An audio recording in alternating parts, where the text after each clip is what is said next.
All right. It is 9 o'clock on Tuesday. That means it is time for a very special COVID-19 edition of the Get Off My Lawn podcast. So first and foremost, for those of you who have not yet heard, COVID has come to the Sandhills house. And I did get my test back last week and found out that I passed it. Didn't even study.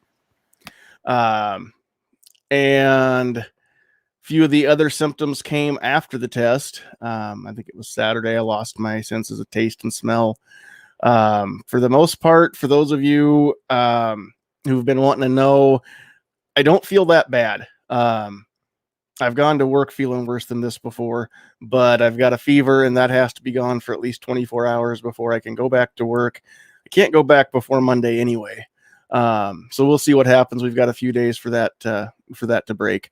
But for the most part, the biggest issue that I've had is the body aches or joint aches. They've been real mild, but they just kind of come and go.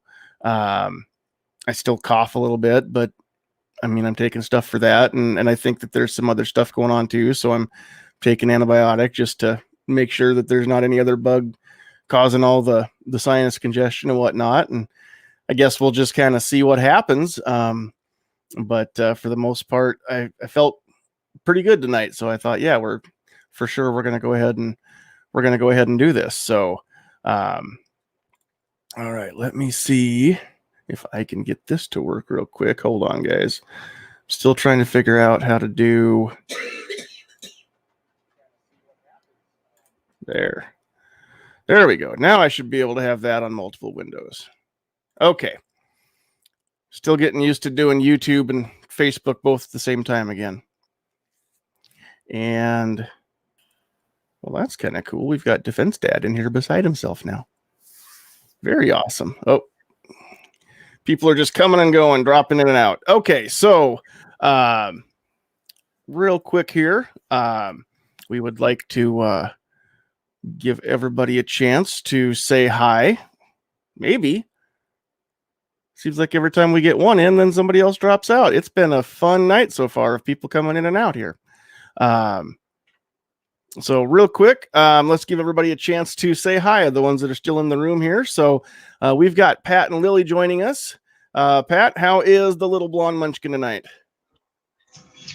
Well, me and the little blonde munchkin are doing pretty good tonight. Thanks for having us on. And yeah. Hi, Lily. Like the cap. So a little shameless plug for your channel there, John. But well, we'll take it.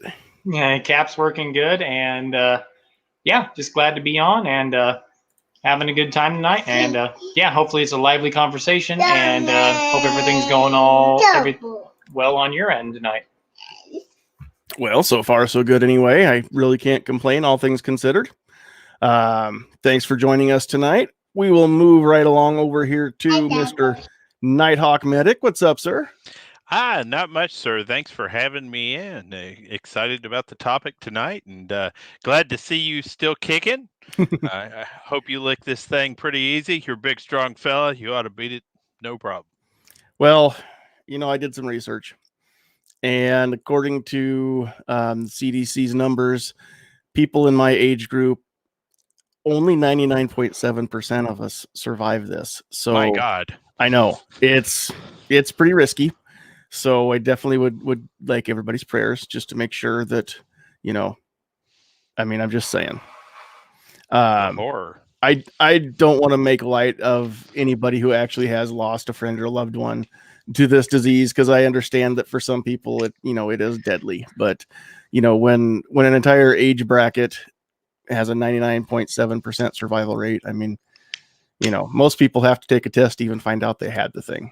Yeah. So, well, some of us got a little more fight in us than others of us. So, well, you know what they say: if the good die young, then I think I'm going to live forever. So, yep. But thanks for being here tonight. Always a pleasure to have you along.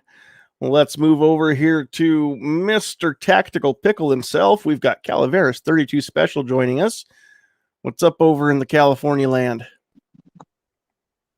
Not a whole lot. Just our cancers, slowly working on spreading across the country. That's for hearing some, rumors that President-elect Biden is, selecting Javier Becerra, which is our AG, to run something at the federal level.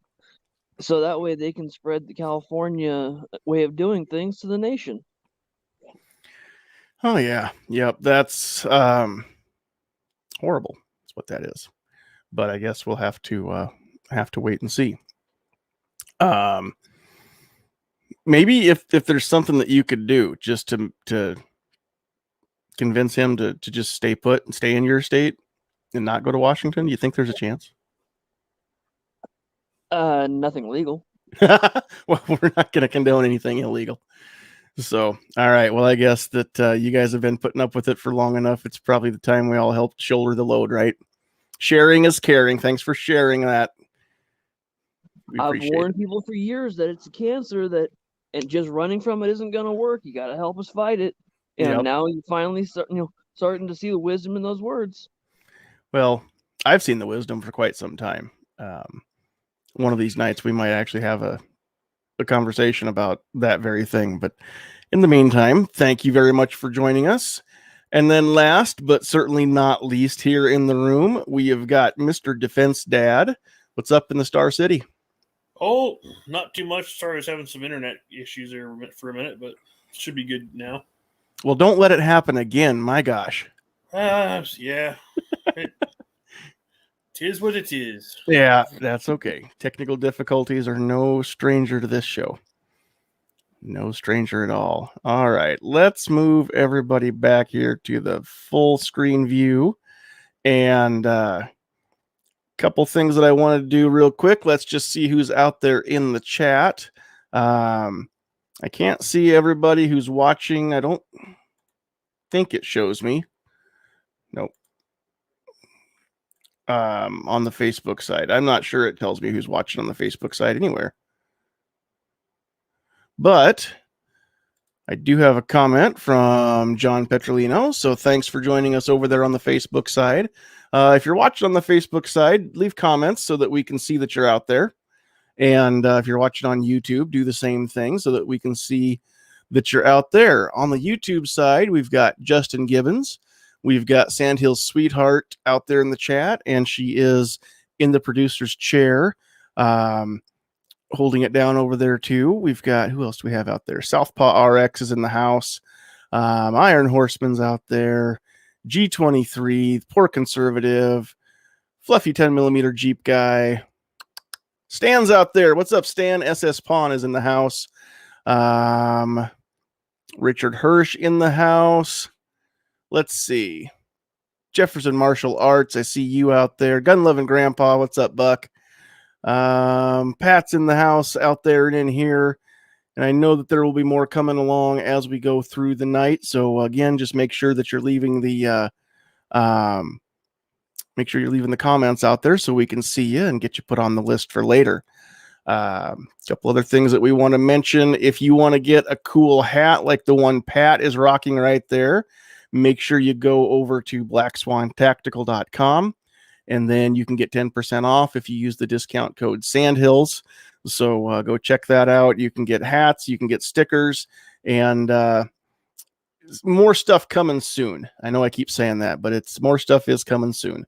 So in the meantime, that's what you have for now. A couple different styles on the website there. So go check those out. If you know anybody that would rather catch this audio only instead of doing the video, then have them go over to anchor.fm/sandhills-shooter, because everything is up and running. I got last week's episode uploaded tonight. So the most recent episodes are all up and running on Anchor. That also has them on Spotify, Google Podcasts, a few others. Working on getting them over onto Apple, but I'm just waiting to hear back from Apple on getting that going. So hopefully that'll happen sooner than later. But you can go check us out there. And then real quick, you may have noticed up in the corner, we have got a picture of tonight's sponsor, Tonight's show is brought to you by Decoding Firearms, an easy-to-read guide on general gun safety and use. Decoding Firearms is a comprehensive guide to aid new shooters and veterans alike to get up to speed on the safe use of guns. With over 115 illustrations and 266 pages of content, this book is very comprehensive. If you're interested in learning more about decoding firearms, you can visit johnpetrolino.com/decoding-firearms. And let's put that right up there. Decoding Firearms is available for sale on Amazon as a paperback or full-color Kindle version. Be sure to pick up a few copies for your friends and family members that want to get into the shooting world. Decoding Firearms, get yours today. So thank you very much, Mr. Petrolino, for helping to sponsor tonight's broadcast. All right.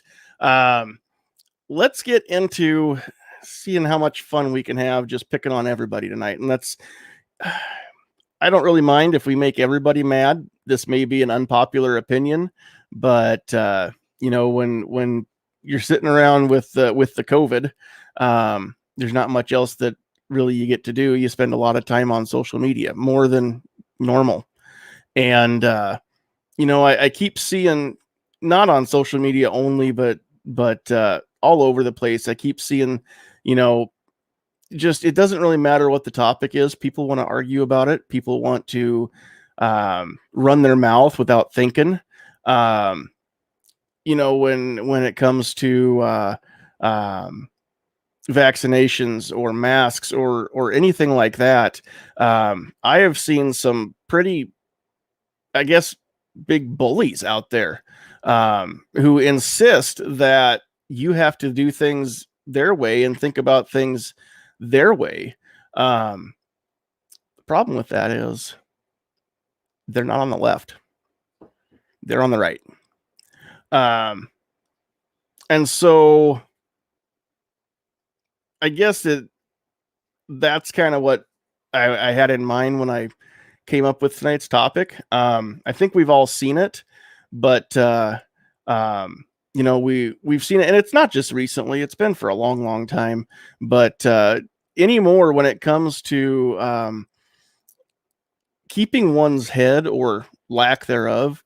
I mean, it used to be, we made fun of the snowflakes. We used to make fun of the people who, the Karens, but there's Karens everywhere now. What are you guys seeing out there as far as stuff like that goes? I mean, it's not just one side or the other. It's not just the left side of the aisle in Congress. It's the right side too that's causing problems. I mean, it's kind of gotten to the point where there is no clear cut, high road anymore that anybody's willing to take. What are you guys seeing out there? I'm seeing a total lack of common sense amongst the majority of people I deal with on a day-to-day basis. Yeah. I mean, without saying, like, this isn't as far as politics related, but it kind of is, but, like, without saying where I work, I had it happen at work the other day. It's a retail location though, right? You're in retail sales. Yes. And those of you guys who know me, I hate the masks. I wouldn't wear it if I didn't have to. But I'm in a situation where I have to ask people, and we offer them for free. And I offered that to a customer the other day, and they caused a scene in my store with other customers in the store, saying I was harassing them and everything else. When all I asked was, hey, I unfortunately, since it is a county mandate and a city mandate, I have to ask if you need a mask, or I have one here for you, no charge.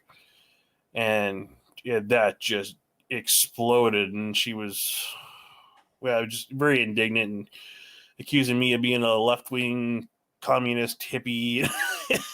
I'm like, oh man, if you only knew who you were talking to.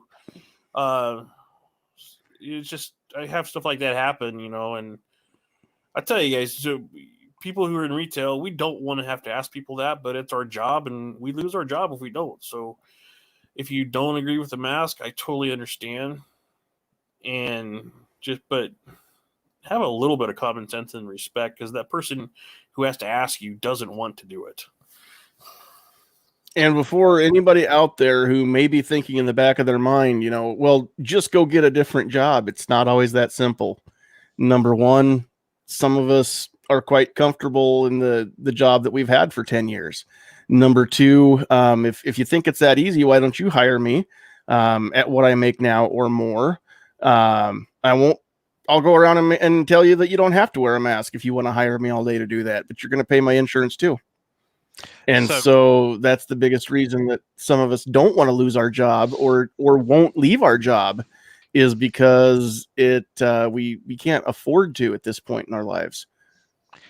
I think Defense Dad is talking about the thing that I've seen, and the only thing that bothers me at all is how effective they've been at turning us against each other. Mm-hmm. And so they have effectively built a prison without bars, one where we are our own guards. We torture each other. We spy on each other. We're suspicious of each other. You know what I mean? Mm-hmm. You know, if I walk into a store and one of the clerks in the store says, "Dude, put your mask on, please," I put my mask on. Okay. If I walk into a store and walk around with my mask off the whole time and nobody bothers me, then I don't put a mask on. So this is just about being a respectable human being, right? The guy in the mask or the guy in the store is not the guy who made the law. When it comes to the local politician that's making the ordinance, that's the person I'm giving a hard time to. That's the person I'm harassing and letting them know they won't be elected next year because of the decisions they're trying to force me to make. And we have got to stop turning on each other when it comes to these things, because we're playing right into the hands of people that would have us police each other. Oh, absolutely. And not only that, but wow, I don't know if it's COVID or if it's just because it's me. It's 2 weeks in a row now that I've had a thought that was almost out the mouth before it just completely left my brain. So anyway, I'm sure it was going to be great though. It's all that gray stuff. I actually had a question for Defense Dad. That's when they you didn't break out the whole "Don't you know who I am" line on that Karen? No. No, and here's the thing: like, if it's where we live, I don't know where everywhere else, but like they're actually sending inspectors out to businesses undercover now. And I don't remember if it's a $500 or $1,000 fine, but they're starting that where I live. And I got to tell you, if you work in a store and you incur your company a $500 or $1,000 fine per person in the store's not wearing a mask, you're not following it, you're not going to have your job very long. Yeah. And I mean, granted, it's only $25 here, but yeah, that gets assessed on the business owner or the manager. If you go into a store and they don't make you wear a mask, and then, somebody calls the hotline and turns you in, then that's a $25 fine. And I don't think it goes to the person. I think it goes to the business. So they have to be the mask police. The police aren't actually the ones that are running around, enforcing the put your mask on inside the stores around here. It's the stores themselves. My work's the same way. If somebody comes in and doesn't have one, we offer them one, but they have to wear it, or else they have to go wait in their vehicle, and we'll give them curbside assistance outside, but they can't be in the store without a mask. And yeah, it's that way in every public building now in our town. So yeah, and I didn't mean to turn this into a strictly a mask conversation, but you asked what we're seeing, and no, that's okay. The reality of what I'm seeing here in the last couple of weeks. And it's not even been just the last couple of weeks. I mean, if we think back, I mean, this is a trend that's been going on for really a long time now. I mean, back in 2016, part of Trump's platform that he ran on was he was going to lock up Hillary. And how many people got behind that still don't even know for sure what grounds on which to lock her up. I mean, I know a lot of people think that they know a lot of grounds, but clearly if there was a case, then it would have happened a long time ago. So I'm not saying that Hillary Clinton is or is not guilty of things of which she's been accused, because I don't know for sure. But what I am saying is if there was enough evidence to to go after somebody for that, then it would have been done by now. So I think that the people that have been complaining about, or not complaining, but screaming, to lock her up or put her in jail, everything else. And well, there's not as many now. I mean, let's face it, a lot of them have committed suicide since then. But still, I mean, it's kind of that mentality is spilled over to, now it's, people claiming that, well, Kamala Harris can't be vice president because she's an anchor baby. Well, have you read the Constitution? It doesn't say that anchor babies can't be vice president. It just says you have to have been born in the United States, and she was. It doesn't matter where her parents were born. That's not in the Constitution.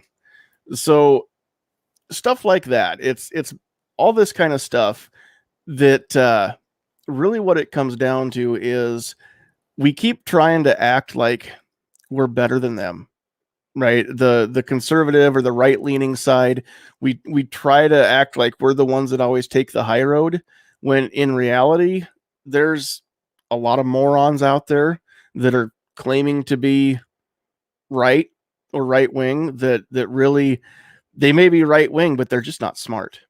And I'm not saying that they're uneducated. I'm saying that they're not using their brains for what they were intended. And they're running their mouth. They're running their keyboard. They're doing everything to apparently get their little 15 minutes of fame, or I guess they'd rather, be right or prove a point or something, but they're not actually thinking things through when they post stuff. It's just there's a whole lot of this crap going on, and it's really, I don't know, discouraging some days just to see that, if this is the best that we have to offer the world, then if it hits the fan and we've got to all band together, and it's to that point where we're doing something, our hand is forced, and we've got to fight our way out of this deal. I mean, if this is the best we have to offer, we are so screwed, guys. Well, what's the point of occupying the moral high ground if it just sinks underneath you? And that's what a lot of people are getting to that point now, which is, so we've been occupying the moral high ground for how long, and we're still where we are today, right? So how long were we so sure of our goodness? How were we so sure of how right we were? And that not killing babies and not spending money that we didn't have, and not keeping people away from their rights. How long were we bound to determine that being right in those things was going to be the thing that brought us to victory, right? Mm-hmm. And we're watching that slip away, and that is bringing people out for who they really are now. We're starting to see desperation in people.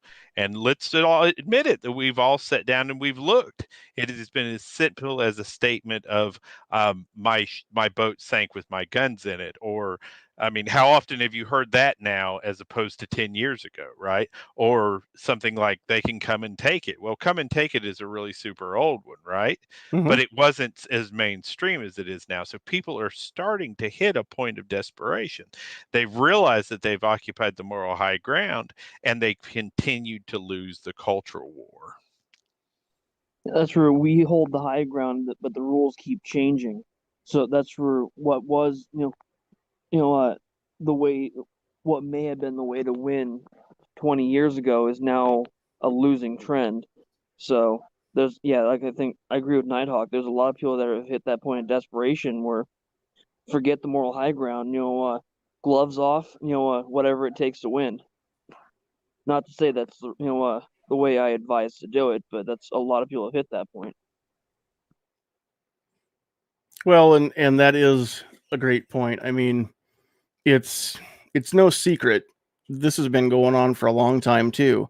It's no secret that the one side insists that the other side play by the rules that they have set.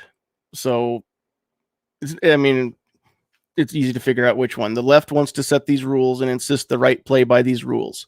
And then the left refuses to play by their own rules. Or they keep changing the rules, or they move the goalpost, or whatever it is. So there is something to be said for trying to maintain the moral high ground, but you're right. There's also something to be said for, maybe it's time that we fought their doctrine against them instead of our own. So I'm not entirely sure that moral high ground really is necessary anymore. What do you guys think? Well, that's where we're talking about using their tactics against them. Legally speaking, that's where there was, I want to say it was here in California with some of the court cases. There was a few of the anti-gun crowd, just an example I have, but that's where that started complaining because one of the pro-gun organizations purposely filed cases in certain jurisdictions because they knew the judges that sat there were more apt to be sensitive to their side of things rather than the anti side. And the antis who have been have been notorious for judge shopping, keep going around until you find the one that gives you the answer you want. Started getting throwing a hissy fit about we're not allowed to do that. You have to file it in this place or that place. So I don't care which side of what policy you start using the other side's weapons against them. It tends to cause a bit of a dust up. Well, and again, that goes back to revisiting exactly what we're talking about. I've been personally, and this is not my creation, calling for us to begin to use the thing that they have used most effectively, which is gathering up large crowds of people and going and marching about what they're angry about. Every civil rights modification in the history of this country that people remember has something to do with a couple of million Americans getting together over the course of 5 or 10 years and expressing how angry they are about something. And it flat moves the political agenda wherever it happens. And if you don't believe me, look at any liberal city where BLM and Antifa have been moving. Look at the fact that you're paying BLM and Antifa to exist. You are paying for a television service, a phone service, a something service that is funding BLM and Antifa right now.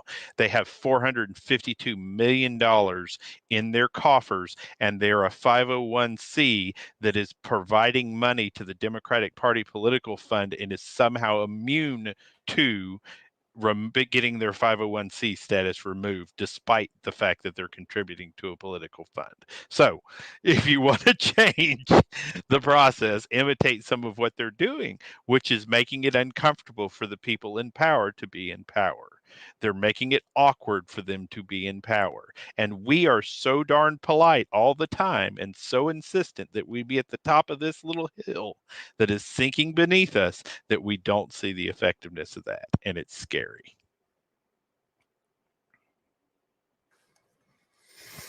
All right. All right. Anybody else have anything you want to throw in on that? Yeah, I'll get my 2 cents on it real quick. Sure. Just like everybody said, eventually it's going to sink out from underneath of us, but we got to keep it intact at least a little bit. But at the same time,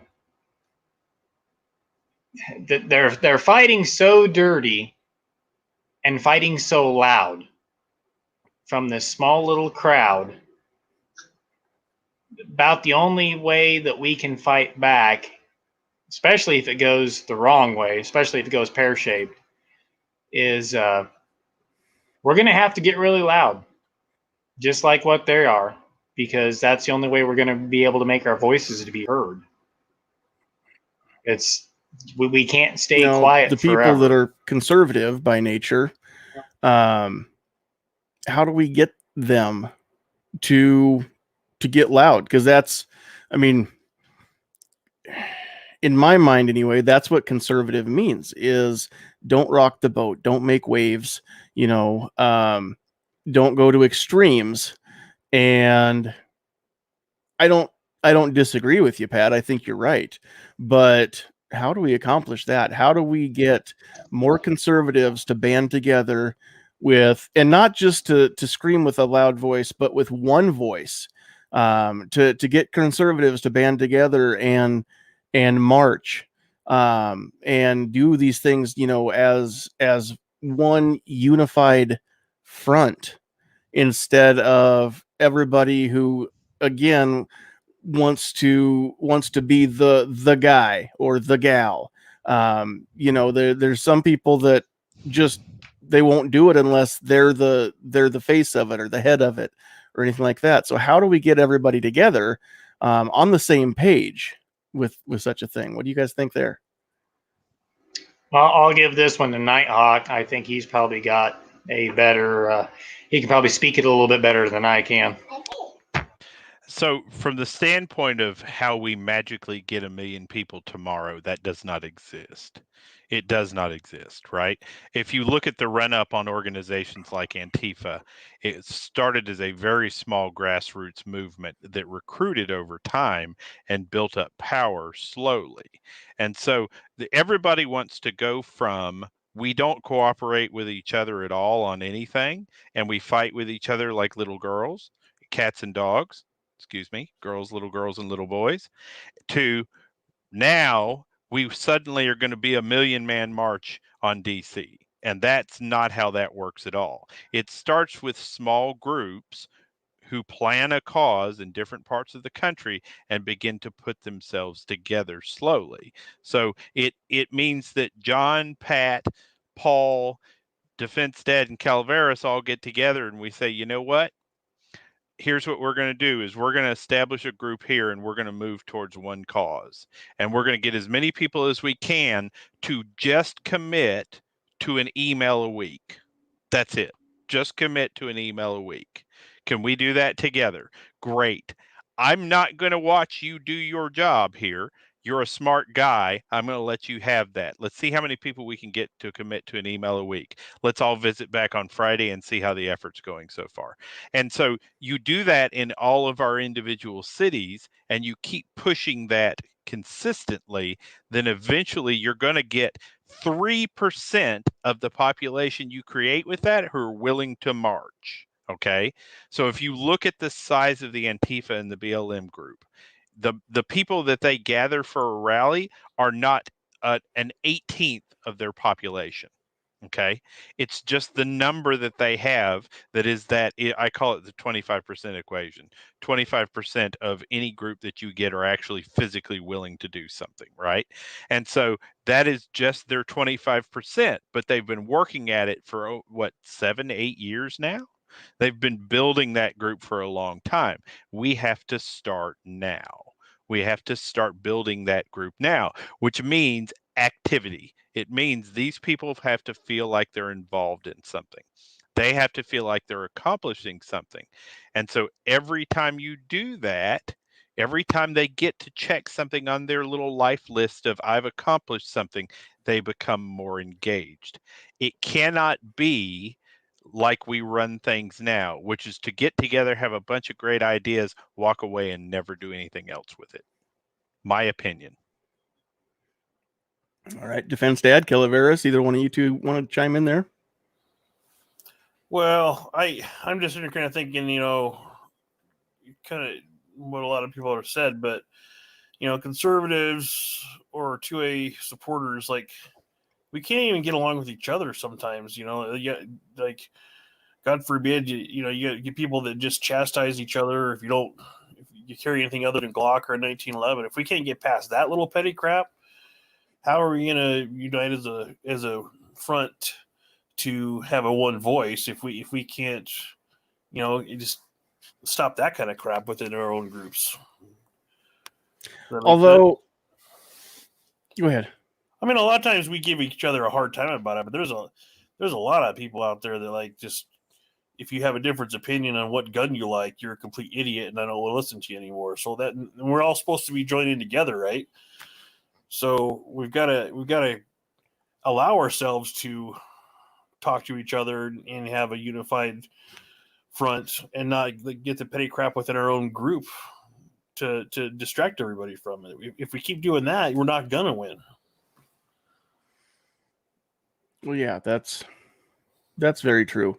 But I guess I'm curious because we've all seen on social media the shaming of, you know, this gun or that gun or whatever, or if you don't have one that, you know, has this certain price point, then oh, you're one of the poorers or you're acting like a poor or whatever. Which maybe I am poor, or maybe I'm not poor, maybe I'm broke. There's a difference. But you know, it could just be one of those things where maybe I actually, this is the one that out of every one of them, this is the one that I like the best. It's you know, it's fine. But we see that online all the time. But honestly, when you're out at the range, and I'm not talking about at the gun shop, because again, there's just a wealth of experts when you're standing around the gun counter at whatever gun store too. But aside from social media or standing around the gun counter, how many people in just that you run into in regular day-to-day life, honestly, have you seen that shame somebody over their choice of handgun or their choice of ammo or whatever it is? I mean, I know it's fun to run people's mouths when you're an anonymous behind a keyboard, but I don't see a ton of it in the real world. I only mostly see it online. See, I actually do. One of the biggest gun store in our town has 2 salespeople who are their top salespeople. Who, if they suggest a Glock or a 1911 to you, and you want anything else, they literally walk away and have someone else help you. So that kind of stuff. It's that sort of thing. And I was at the gun range the other day, and I had my AR out, and this, you know, I wouldn't say older. He's probably 10, 15 years older than I am.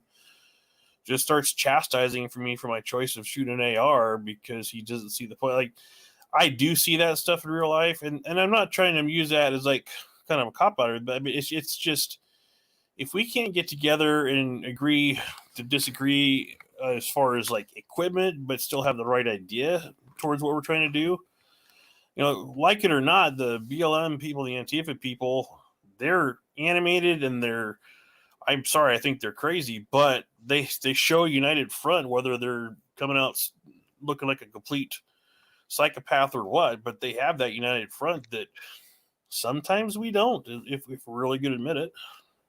Well, and that's the thing though, is you can't allow morons to control the narrative, okay? Because even Antifa doesn't let that happen, okay?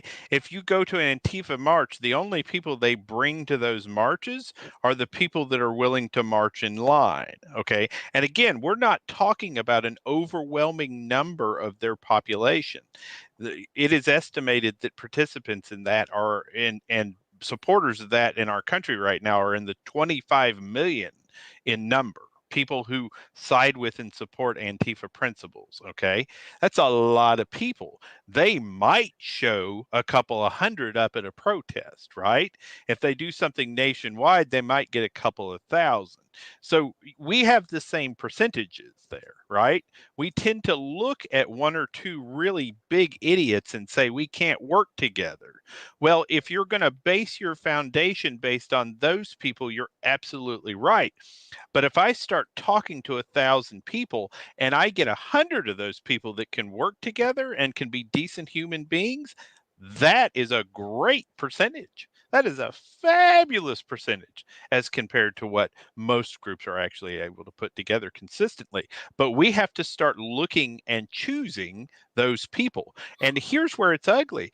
Guys, right now, that person is following some crazy person, okay, who's telling them the world is about to end, and he's sitting in some prepper group right now listening to somebody tell him that he needs to dig a house underground, right? He's not talking to you, the person who's going to say to them, let's fight this on the political stage. Let's fight this on the soapbox instead of in the cartridge box. Let's spend this energy on something that will be productive now, not potentially get you killed 6, 8, 10 months, 4 or 5 years down the line when you listen to this crazy person who tells you to go buy a machine gun illegally.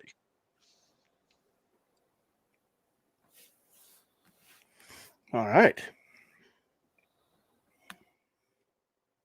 All right. Calaveras, anything you want to kick in there? I think that was a no. That or you didn't mean to mute yourself back up.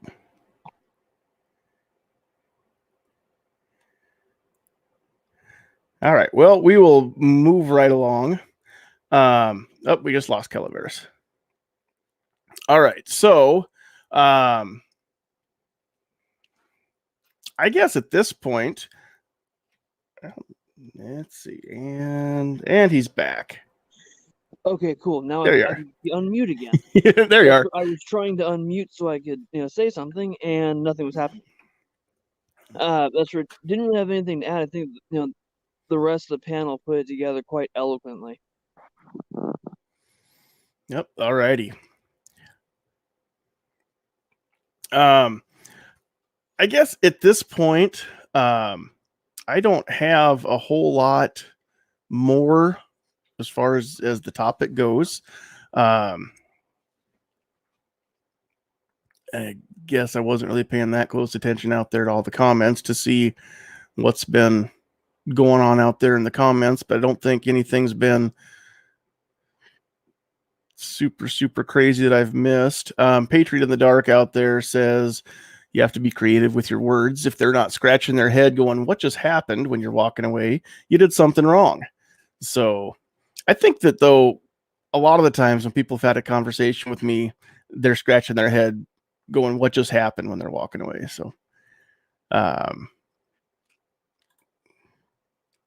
maybe, I don't know. Let's see what else has been going on out there in the chat.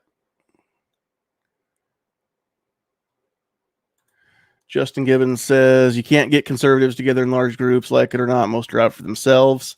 I think Charlie Kirk said it best. Conservatives work to have their name on the door.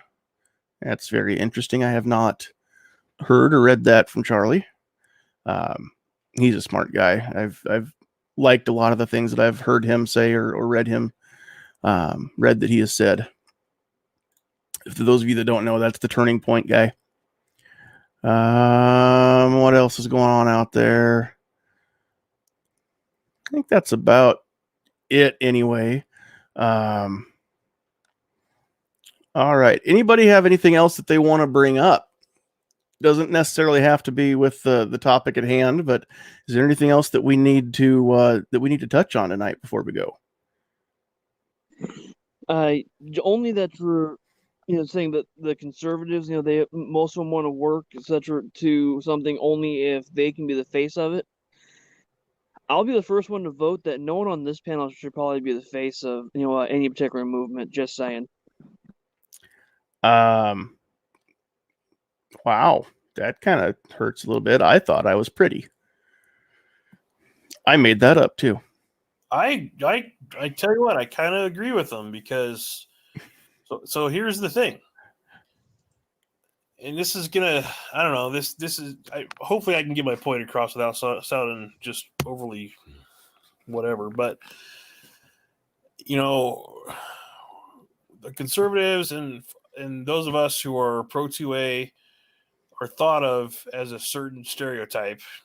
And we need to get someone who, we need to get, like, if we're going to have, like, leaders and like, politicians or not politicians, but we need to have someone who can represent us and spokespeople. Spokespeople who can represent us well and not look like, I'm sorry to say it, but I'm going to say it, not look like us, because everybody assumes we are, for the most part, we're overweight white guys with facial hair, and so we must be backwoods hillbilly idiots. And if we're going to get the cause, we got to get some people within our organization that, like it or not, have a more mainstream look and can get their point across, and people who will actually listen to. I agree with that. Although I also think that in this year of 2020, that is more, that's happening more than has ever happened in the past. Look how many people of color, look how many females, look how many transgender people we have now within our ranks, not only in the gun ownership as a whole, but just in the 2A advocacy. The problem is that the whole 2A advocacy movement isn't mainstream yet. So it's one of those deals where, some of the guests that we've had on the show here in the last year, when I go to name drop, like I'll get somebody, agree to come on the air. I'll go to work the next day and be like, man, I can't believe I got Cheryl Todd or I got Rob Pincus to come on the show. And, people at work are like, I don't know who that is. Well, no, if you're not already in the circles of Second Amendment advocacy, you're not going to know who those names are. And so that's the part that needs to go, I think, more mainstream. And I think that we can all do a little bit of our part just in sharing links, sharing pages, sharing posts on Facebook or Instagram or whatever it is. So that, we can get the names of some of these people out there more. We can do things, well, heck, even just buying a book and sharing the book. There's things that we can do to help make gun ownership go mainstream. But I think that is one of the biggest battles that we still need to fight is, we need to if we're not going to have a billionaire with, super deep pockets like Bloomberg or Soros on our side, then maybe we can have a whole bunch of people at the grassroots level that are just willing to maybe have that one uncomfortable conversation with somebody that start small. Start with somebody that if you make them mad, that it's not going to make your job hell or your life hell or something like that. If you make them mad, then you can just walk away and never deal with them again. But have that kind of conversation, do that kind of stuff where you just point out that, hey, gun owners aren't, by and large, aren't criminals. Yes, sometimes people that own guns do commit crimes, and sometimes they use their firearms to do it. But that is such the vast minority. It's like the people that are dying of COVID. That you hear about it, a lot of it, but ultimately, percentage wise, it's such a tiny number. It's just a grain of sand on the beach. And so, if more people realized that, the Second Amendment really is for everybody, but not only that, but also that the people that own the guns, we're not creating the problems. We everybody keeps saying, if we were the problem, you'd know it, right? We'd be causing a lot of problems. Although then we turn around and talk about how we can't get on the same page. So I don't know how big a problem we can cause until that happens. But excuse me, at the same time, if more people who hadn't thought about it just realized that, the gun is a tool, and it's not evil, it's not good, it's inert. It's no different than a pencil or an ironing board. It's got a purpose to serve, maybe multiple purposes, but it's the person who wields it that determines if it gets used for good or evil. And so that is the message I think that we all need to promote. And I know that a lot of us are, but if we could all get together, if we could get every gun owner to just promote that message to one new person, every week, or one new person every month, that says that, hey, a firearm is only as good or as bad as the person who wields it. If we could just get people to think about that, eventually I think that, we could mainstream the notion that guns are tools. Can I argue that it's already happened? To an extent. Go ahead. Yeah. Yeah.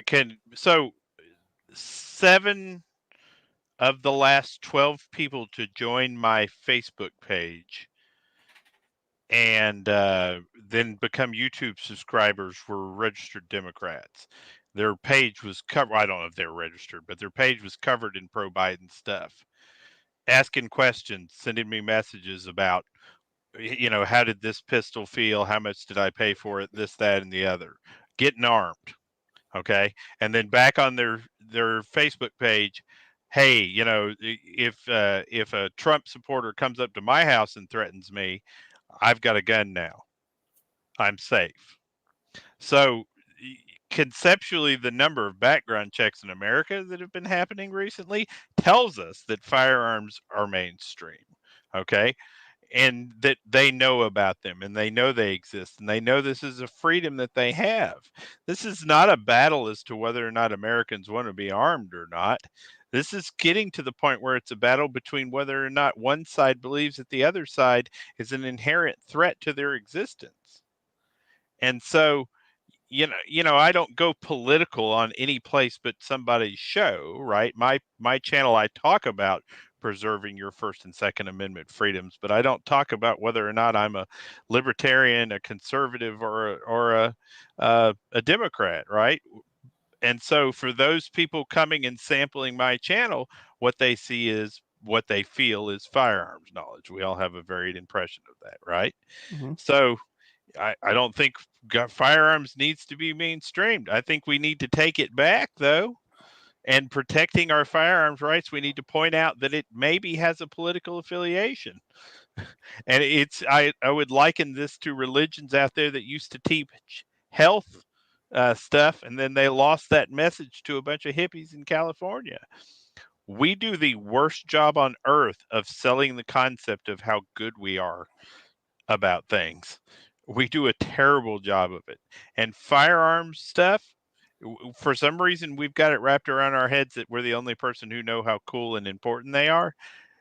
7.5 million background checks in 4 months tells us that that's no longer the case, in my opinion.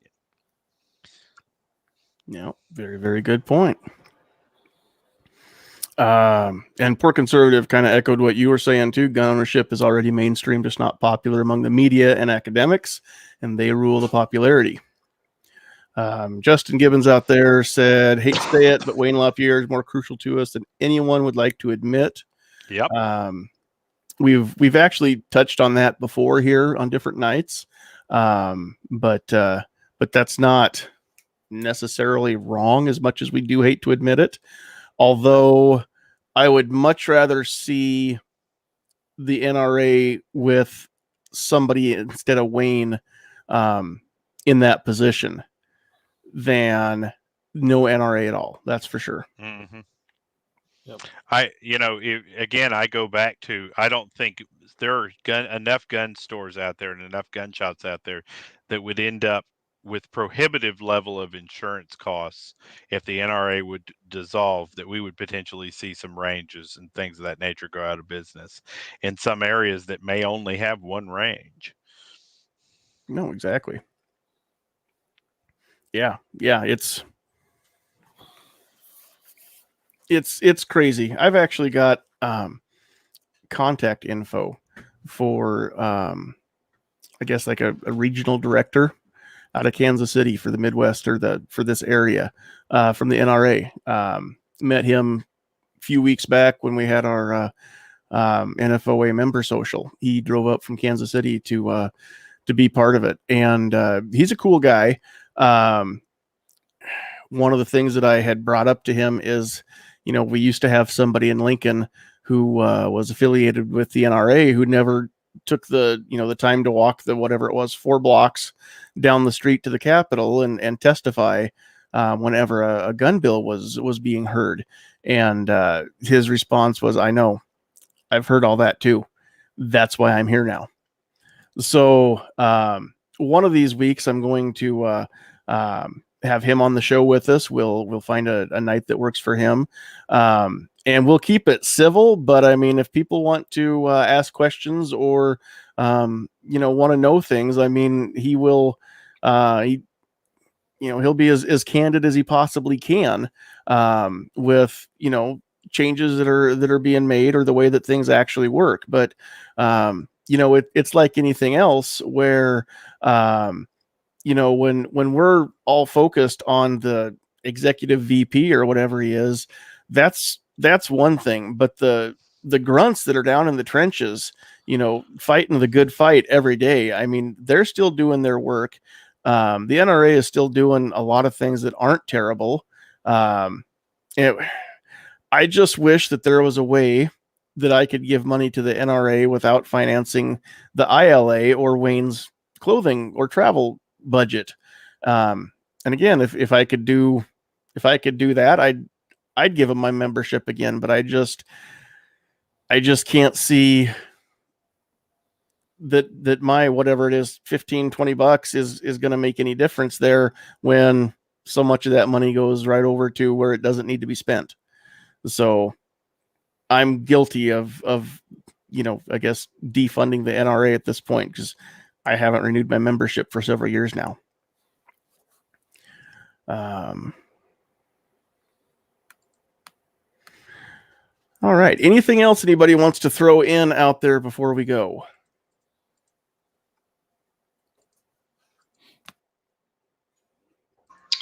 I'll throw just a little something in here. As far as the virus and everything that's concerned, obviously you're not doing too bad right at the moment with it. I mean, you've, just like a lot of American people, have gone to work a lot sicker than what you, me, or the fence post has.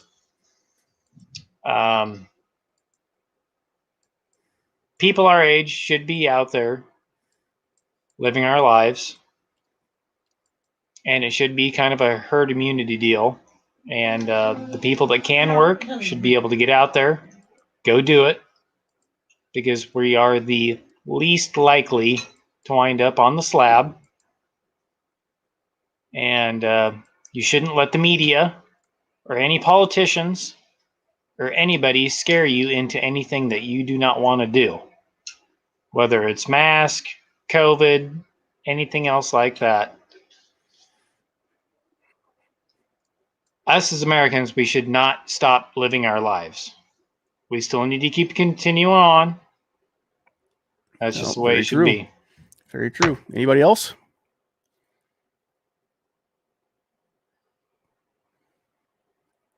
All right. Well, in that case, I think we're going to go ahead and wrap things up here.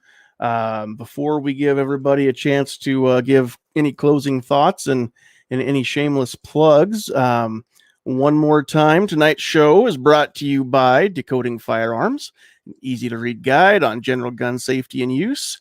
Decoding Firearms is a comprehensive guide to aid new shooters and veterans alike to get up to speed on the safe use of guns. With over 115 illustrations and 266 pages of content, this book is very comprehensive. If you're interested in learning more about Decoding Firearms, you can visit johnpetrolino.com/decoding-firearms. Decoding Firearms is available for sale on Amazon as a paperback or full-color Kindle version. Be sure to pick up a few copies for your friends and family members that want to get into the shooting world. Decoding Firearms, get yours today. All right. And again, a huge thank you to John Petrolino for helping make the broadcast possible and helping to keep us on YouTube and Facebook at the same time. So, all right, let's move that back over there. We're going to go around the horn and let everybody just give any closing thoughts, shameless plugs, and then we'll go to the list. So, Calaveras, you were the last one in after you were here, and then you weren't, and you were here, and then you weren't. So we're going to let you start off. Well, I appreciate you guys putting up with my technical difficulties tonight, and appreciate the invite there, Sandhills. Yeah. Everyone on the channel produces, everyone on the show produces great content on their channels. I encourage everyone to check them out, and try to do what you can to, maybe we can get some of that grassroots, or talk to people that you may know or run into. Maybe we can get some positive movement for our cause. Has to start somewhere, right? Absolutely. All right. Thank you very much for joining us tonight. All right. Defense Dad, anything that you want to throw in there? Shameless plugs and final thoughts. Oh, no, just thanks for having me. And like Calvert said, check out everybody's channels. There's also some people out in the chat that have good channels too. I got a few videos coming out. I'm kind of doing one a week right now. But that's about it. All right. Well, thanks for joining us. Nighthawk, you're up. Hey, first of all, thank you for toughing it out tonight. You look pretty good for an old guy. Thanks. I appreciate you having me on the chat. You know, go check out all the producers out here, folks. One of the things that we can really do is flood the internet with our presence, right? So if you've got a gun and you've never made a video about it and you think it's cool, get it into YouTube. Make a video on it. Make it so that people come to YouTube, come to Facebook, come to Twitter to find gun stuff. Make it behoove them to allow it to continue to exist. Our presence must be known, and the only way we can do that is by making a little noise in a positive way. And really, for me, the biggest thing is if you're religiously inclined, pray for this nation right now because we need it more than any other time. Thanks again. Amen. Amen. And I got to say, I don't feel the day over 65. So thanks. All right.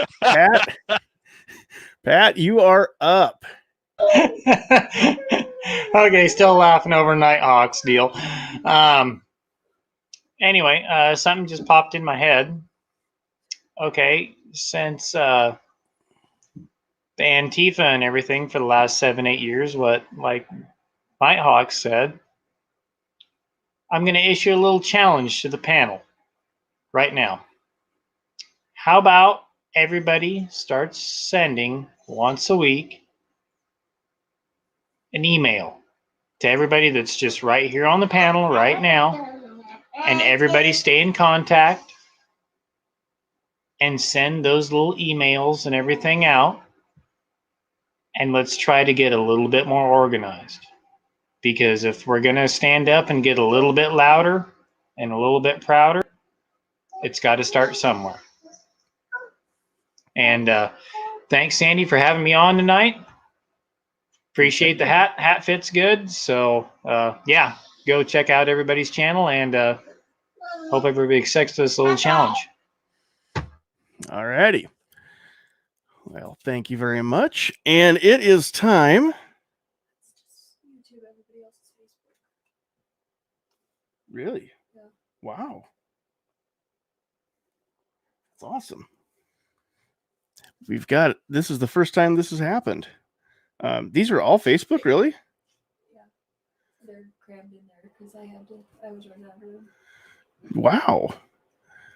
Well, for the first time since we've been doing this, we have got about 3 times more on Facebook than we had on YouTube. So on the YouTube side, out there we had Justin Gibbons, Iron Horseman, Southpaw RX, The Poor Conservative, G23, Fluffy 10mm Jeep Guy, Gun Loving Grandpa, SS Pawn, Richard Hirsch, Jefferson Martial Arts, Pat Hirsch, New York Outcast, Schofield 63, Patriot in the Dark, Ghost Tactical, Squibload, John Crump, Guy That Comments, and Blitz.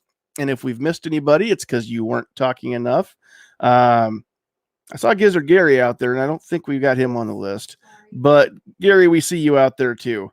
On the Facebook side, we've got Tony, Becky, David, Shelby, Jim, Karen, John, Shane, Jenny, Sean, Kelsey, Christopher, Dale, Nikki, Gary, Stacy, Dave, Richard, Lynn, Dick, Lucas, Mike, Lana, Blake, Lois, Mark, John, Rudy, Dean, Gwen, Andy, William, Greg, Beverly, Darren, Byron, Brad, Shannon, Rich, Marlon, Chris, Matt, Shane, Jose, Dallas, Mark, Allison, Dave, Paula, Donnie, Shane, Daniel, Garrett, John, Ray, Neil, David, Gary, and Joshua. So, wow, that's awesome. Thank all of you very much for Two Gun Kitty joined the very last minute on YouTube. We've got Two Gun Kitty, the catnip outlaw out there in the YouTube side too. So that's been awesome. I am very, very happy that we've got so many people tuning in on the Facebook side as well. So it's definitely been a good investment to go back over into the pro version of StreamYard so we can pick up all these extra viewers. If you liked what you saw, what you heard tonight, do us a favor, share the link, whether it's Facebook, YouTube, both. I don't care. If you want to share the link once it's up on Anchor to the people that don't do the video stuff but want to do the audio stuff, please help spread that as well. You can go, if you haven't yet, go to Facebook and like and follow the page. If you've not yet subscribed to the YouTube channel, please do that as well. Honestly, that's the biggest support that you can give us. 2 live moves out there in the house too. The biggest support you can give us is just to follow us and then help share our stuff all over the place and just help spread it around. Get more and more people involved watching it or listening to it. So with that being said, thank you, all of you, very much for joining us tonight. I know I say this every week, but it's only because it's true. Without you, there's no sense in doing this. It's just a fat guy with a beard running his mouth online. And so without you guys, this doesn't go very far. So the fact that we've got so many people tuning in, watching tonight is very encouraging. So if every one of you would just share this to one other person, that would be amazing. Thank you very much, all of you, for tuning in.